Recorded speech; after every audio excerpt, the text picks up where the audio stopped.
Hi everyone, my name is Ashley. Here in this video, I'll be explaining what is Orem's theory and its application in nursing process. First, let's see the basic identification of Dorothea Orem. The theorist's name is Dorothea Orem. She was born in 1914 in Baltimore, US. She has earned her diploma at Providence Hospital, Washington.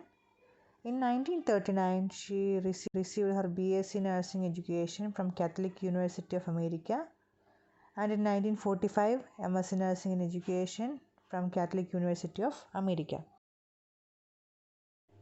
Dorothea Orem worked as a staff nurse, private duty nurse, nurse educator and administrator and nurse consultant. She received Honorary Doctor of Science degree in 1976. This theory was first published in Nursing Concepts of Practice in 1971, second in 1980, in 1995, and in 2001. Orem's theory consists of three related theories, which is collectively referred to as Orem's general theory of nursing. This is one of the most important nursing theory which can be used in any kind of situation when the patient is in the hospital.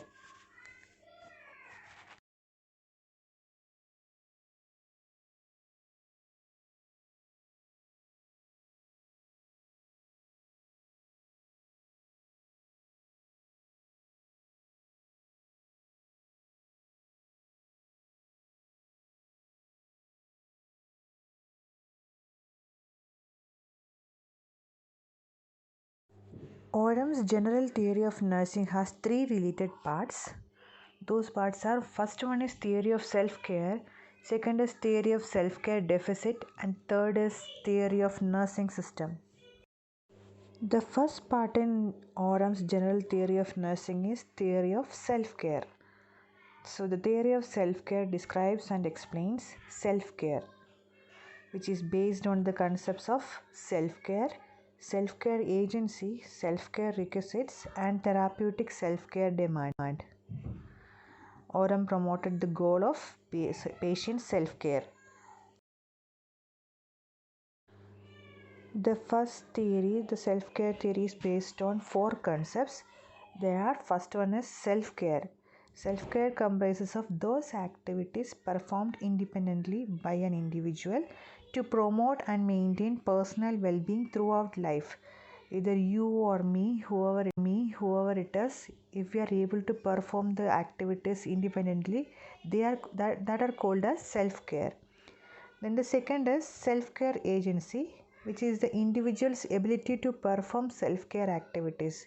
So here we are seeing whether the person is or the patient is able to perform the activities or not, which consists of two agents. They are self-care agent, second is dependent care agent. Self-care agent is person who provides the self-care, and the second is dependent care agent, person other than the individual who provides the care, such as a parent who cares for a child. So here the self-care agent is the person himself is providing the care. Second is the dependent care agent, so that is other than the individual, someone else is giving the care to the person. Here it is given as example, a parent is caring for a child, or if we are providing care for an old age person who is not able to do the activities by himself or herself, they are called as dependent care agent. The third concept in self-care theory is self-care requisites. These are the action measures used to provide self-care. Some actions we are using in order to provide the self-care. Let's see what are those actions which we are using for self-care requisites. Among the self-care requisites, first one is universal self-care requisites, which is associated with life processes and the maintenance of the integrity of human structure and functioning. It is common to all, that is activities of daily living.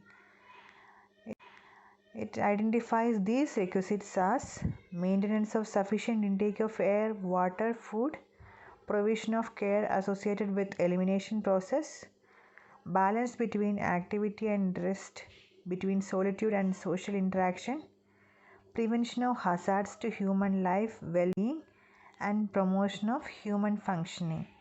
So this universal self-care requisite is common for all the person. If the person is able to take sufficient air, water, food, everything, or if the person is able to pass the urine, or if pass the faces, or if the person is able to take the rest or sleep, so everything comes in universal self-care requisites, which is common for all and which is needed for each and every. The second self-care requisite in a person's life is which is associated with developmental processes or derived from a condition or associated with an event. For example, adjusting to a new job. All people may not be able to adjust to a new job or new situation. So in those cases we may need to get the self-care requisite, or adjusting to body changes, for example after any surgery or after the delivery. Then again, third is adjusting to the loss of spouse. So the person may not be able to cope up with the particular situation. So in those cases, the person may need support from some other person. So that is called as developmental self-care requisite. The third self-care requisite is health deviation self-care requisite, which is required in conditions of illness, injury, disease, or its treatment. This includes seeking and securing appropriate medical assistance, being aware of and attending to the effects and results of pathological conditions, effectively carrying out medically prescribed measures, modifying self-concepts in accepting oneself as being in particular state of health and in specific forms of healthcare, learning to live with effects of pathological conditions. So this occurs when a patient's condition is deviating from the normal situation in case of any illness or in case of any pathological condition. The patient may need assistance. Now let's see the fourth concept of theory of self-care. The fourth concept is therapeutic self-care demand. Are those self-care activities required to meet the self-care requisites? Involves the use of actions to maintain health and well-being. Each patient's therapeutic self-care demand varies throughout life. It can produce a self-care deficit when exceeds the patient's self-care agency. Now the second part of Orem's theory is theory of self-care deficit. It is the central focus of Orem's general theory of nursing. It specifies when nursing is needed. It describes and explains how people can be helped through the nursing.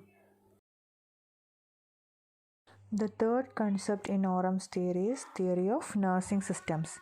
It describes how the patient's self-care needs will be met by the nurse, the patient, or both. It identifies three classifications of nursing system to meet the self-care requisites of the patients. They are wholly compensatory system, partly compensatory system, and supportive educative system. The first one is wholly compensatory system. When a patient's self-care agency is so limited that patient is dependent on others' well-being. For example, an unconscious patient. So an unconscious patient is completely dependent on the nurse. The nurse needs to do everything for the patient. So that is why it is called as wholly compensatory system. Then the second thing is partly compensatory system. It is when a patient can meet some of self-care requisites but is dependent on nurse to help meet others. The nurse and patient play major roles in performing self-care. For example, patient who can bath but needs assistance in getting dressed. The third nursing system is supportive educative system. When a patient can meet self-care requisites but need assistance with decision making, behavior control, or knowledge acquisition skills. For example, patient with controlled hypertension who seeks additional diet information from the nurse in the system. The nurse attempts to promote the self-care agency. So here in supportive educative system, mainly the nurse's role is to promote education. For example, like giving health education to the patients to make changes in his health behavior.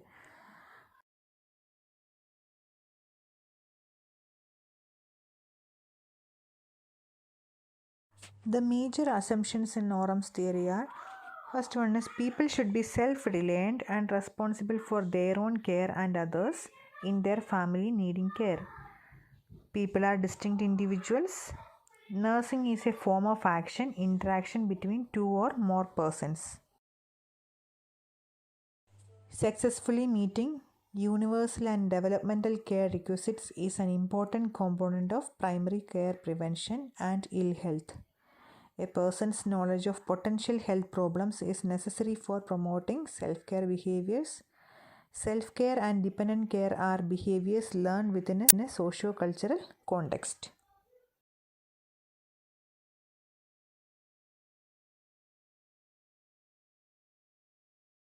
Now let's see the Orem's self-care theory and the conceptual framework.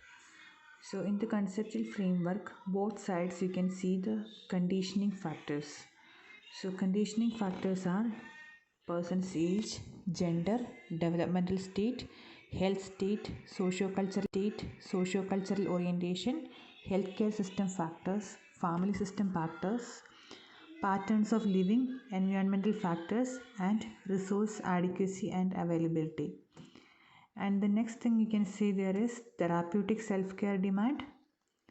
So in the self-care demand, therapeutic self-care demand is the totality of self-care actions to be performed for some duration in order to meet non-self-care requisites by using valid methods and related sets of actions and operations. The next one you can say is self-care deficit. So the self-care deficit delineates when nursing is needed. So nursing is required when an adult or any person or any child or any dependent person is incapable of or limited in the provision of continuous effective self-care. And the next thing is nursing agency. It is a complex property of people educated and trained as nurses that enables them to act, to know, and to help others meet their therapeutic self-care demands by exercising or developing their own self-care agency. And the last one is nursing system. Nursing system is the product of a series of relationships between the person's legitimate nurse and legitimate client. The system is activated when the client's therapeutic self-care demand exceeds available self-care agency, leading to the need for nursing. That means when the patient is not able to care for themselves, then in that cases we need to have the nurse.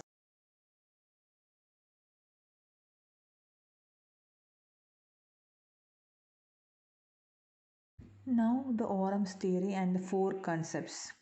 So the four concepts in all theories we can say is person, environment, health and nursing. First let's see what is person described by Orem. So Orem is defining the person as a patient. So patient means the recipient of nursing care, a being who functions biologically, symbolically and socially and who has the potential for learning and development. A person is an individual subject to the forces of nature with a capacity for self-knowledge who can engage in deliberate action, interpret experiences and perform beneficial actions. Person she also described as an individual who can learn to meet self-care requisites if for some reason the person cannot learn self-care measures, other must provide the care. That the nurses must provide the care if the person is not able to do it. The next paradigm in Orem's theory is environment. Environment consists of environmental factors. Actually, Orem has not defined what is environment, but other people have interpreted it as being outside the person. So, and again, environmental elements that is also not defined by Orem. Environmental conditions which such as external physical and psychological surroundings and developmental environment. So she has identified four types of environment.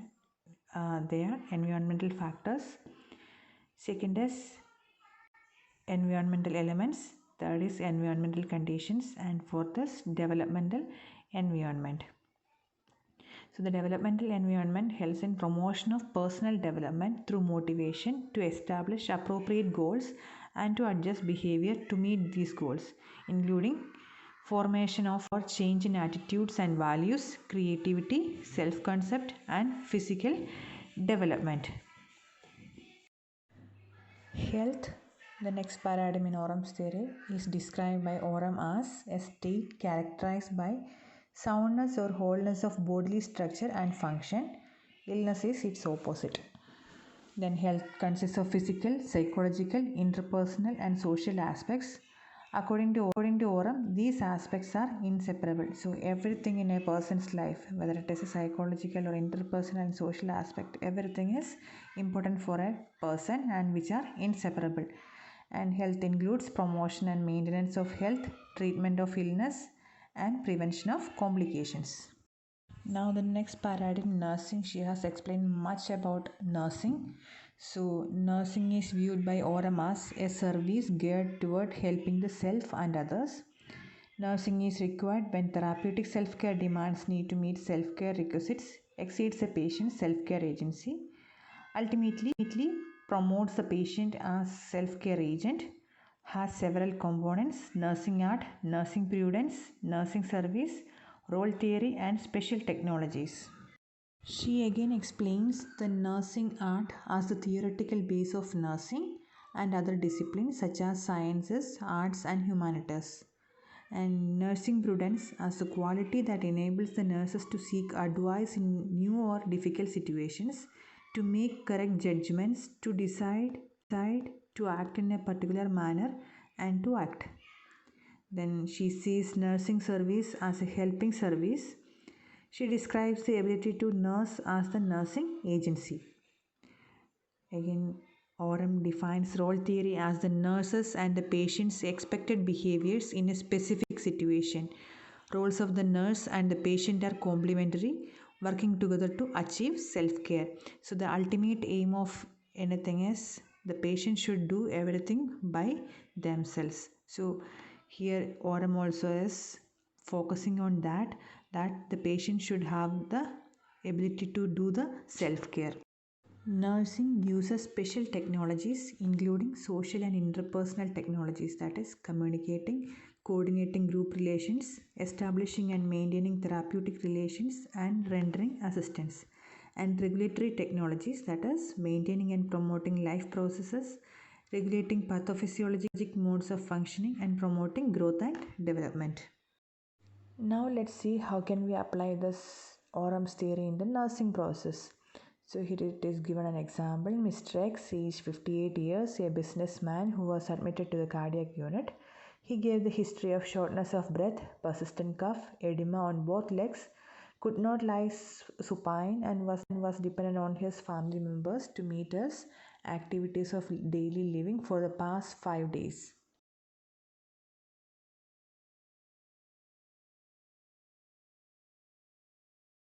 Now let's see how can we apply this Orem's theory in nursing research. Here I have given an example, that is a study on the effectiveness of the structured teaching program on prevention of respiratory health problem among steel industrial workers.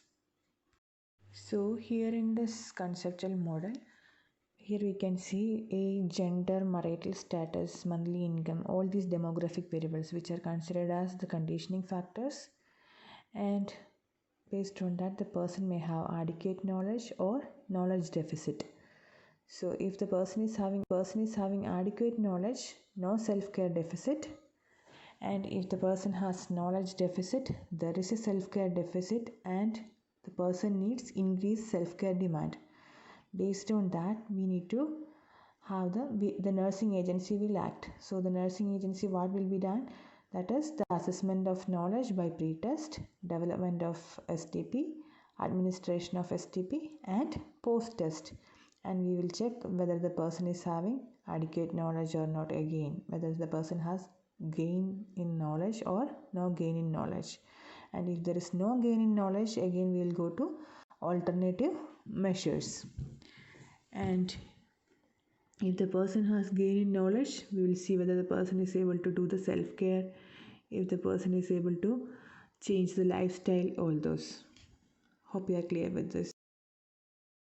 The main critique in Orem's theory is its simplicity. The conceptual framework appears simple. It is easy to understand for each and every person. Subconcepts are identified to express the substantive structure of the 6 broad conceptual elements of the theory. And other is generality. The theory is expressed as universal. It is a theory of nursing regardless of time or place. The other one is empirical precision. So this theory can be and has been used for the research. Derivable consequences, which provides a general framework to direct nursing action. The relationships explained and implied are useful in explaining patiency and the nurse-patient relationship. The theory directs nursing practice. The stated goal addresses educational practices for nurses. Now let's see how can we apply this Orem's theory in the nursing process.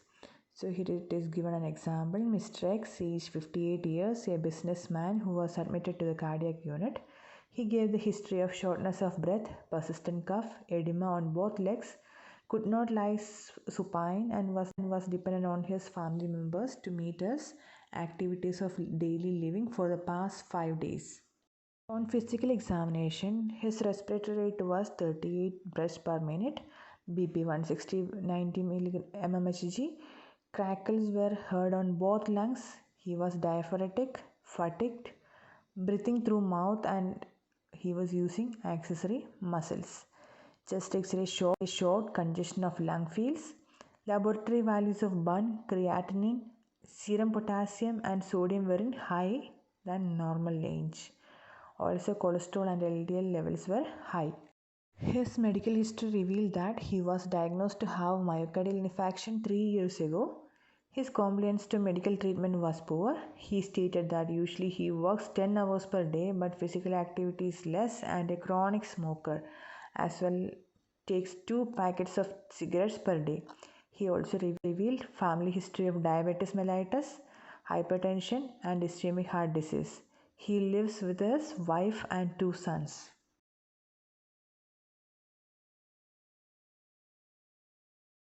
So here Orem uses a 3-step approach of nursing process. Step 1 is nursing diagnosis and prescription. In this assessment phase, nurse collects data in 6 areas. Step 2 is designing the nursing system and planning for delivery of care, that is wholly compensatory, partly compensatory, or supportive educative. Goals are directed by the response statement of nursing diagnosis and are focused on health. And in step 3, the production and management of nursing system, also labeled as planning and controlling. In this step, the nurse performs and regulates the patient's self-care tasks. This also includes evaluation. In the step 1, we need to collect the data in 6 areas, that is the person's health status, the physician's perspective of the person's health status, the person's perspective of his or her health, the health goals within the context of life history, lifestyle, and health status, the person's requirements for self-care, and the person's capacity to perform self-care. When it comes to the nursing process, we need to collect the data in 6 areas. So the first area we need to collect is personal factor, that is the person's age, gender, health status, family system, all those, whatever it is pertaining to the patient. So here it is given everything related to the particular patient, which I had given the example. Then the second thing is universal self-care. So in universal self-care, in the theory, you can just remember which is related to a person's everything, that is air, water, food, elimination, activity or rest, prevention of hazards. So here the patient has shortness of breath, so the air is affected. Water, he has edema present on both legs. In the case of food, he has adequate intake. Elimination, voids and eliminates without difficulty. Activity or rest, frequent rest required due to decreased oxygenation in blood, less activity due to fatigue and dyspnea. Then prevention of hazards, he is smoking 2 packets of cigarette per day, he has no exercises, family history, hypertension, diabetes mellitus, and ischemic heart disease, and in addition he has high lipid profile, high normal values of blood urea nitrogen, creatinine, serum sodium and potassium, and his BP is high, and he works 10 hours in a day usually. And the next thing we need to assess is developmental self-care. That is whether he needs any assistance in any case, any of the things due to this illness. That is maintenance of developmental environment. That is he needs assistance in the case of feed, bath, dress and toileting. Then next is health deviations, whether he is adhering to the medical regimen or not, complies to treatment but not regular awareness of potential problem associated with the regimen. So that's why he was not on regular medicines, and he does not know the side effects of the drugs, adjustment to lifestyle, accommodate changes, not willing to adopt lifestyle changes. So these are the health deviations. And medical problems, that is his diagnosis is ischemic heart disease and potential to heart failure. Then self-care deficit, he is unable to meet activities of daily living, requires assistance to meet self-care. So these are all which comes in the. When it comes to the nursing diagnosis, as usual, the Nanda nursing diagnosis we can use based on the patient's condition. So here it is ineffective breathing pattern related to increased preload, because we have seen his respiratory rate is affected, he has breathing difficulty, everything. So our plan is he will maintain a patent airway, so we need to make him in a normal thing. So what we need to do, the design of nursing system. So here in the plan we need to make the design of nursing system. So here he needs partly compensatory system, because some of the things he can do and the remaining the nurses has to do. So in the implementation, monitor patient for respiratory rate, rhythm and effort of respiration. You need to auscultate the breath sounds. High Fowler's position can be provided, administered with the oxygen. So everything whatever he needs for his for him to make the normal breathing pattern. And comes to the evaluation, the patient's whether the patient has achieved a normal breathing pattern or not, that we need to do the evaluation. So the remaining nursing diagnosis also it is based on the patient's condition. So in the second nursing diagnosis, activity intolerance related to fatigue secondary to cardiac insufficiency. So here also the patient needs partly compensatory system, and based on that we do the implementation and finally the evaluation.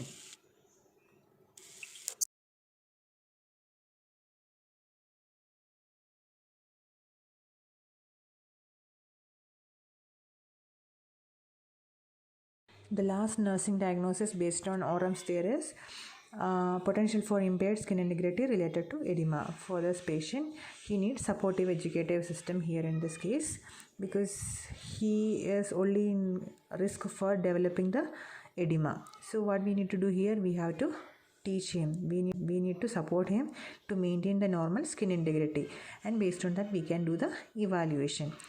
So that's all about the nursing process based on Orem's theory. Hope you all are clear with this. If you have any kind of doubt, you can mail me. Thank you.